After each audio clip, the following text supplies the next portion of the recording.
siphon I'm going to be using half-inch tubing, copper tubing. 2-foot piece of copper tubing. And then 2 elbows.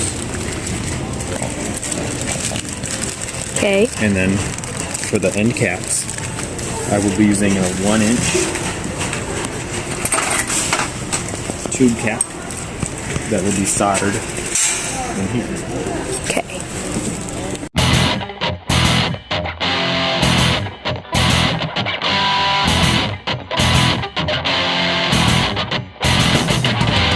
You will need a half-inch pipe. This is a 24-inch pipe. 1-inch pipe caps and 2 90-degree elbows. So I'm going to solder these pipes together. If you don't know how to solder, I'm sure there's another YouTube video. Sweat a copper pipe. Put your flame so it wraps around that pipe. Now when the pipe starts to turn funny colors, I'm going to slide this over. It starts to sizzle that, see that color? I'm going to slide this over, and now it's going to heat that cap. When the cap is hot enough, I'm going to put some solder in there. Now take the heat off. I hold it till it cools. Pipe is empty. There's no water in the pipe. So I put it in the water, tip it so all the air comes out of the pipe. Sometimes you might have to shake it around a little and tip it so all the bubbles come out. And then I can stand it up, and the water in these little cups keeps this pipe full of water. So then when you put it in one side, the water comes out the other.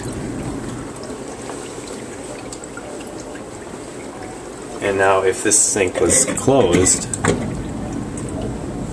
the siphon will stop when the water level is at the same depth in both sinks. And you can stop it and start it as long as the water stays in those cups. So this is my evaporator setup. It is not set up yet. I have a brand new pan. This is the old pan I have. And then I got this arch that a relative of mine had that he wasn't using, and it's long enough to use both pans. So what I need to do is have a float set up in this pan. Probably spin this around so the float will be in here on this end. Yeah. And then, so the float will set the level of sap in this pan, and then this siphon will then transfer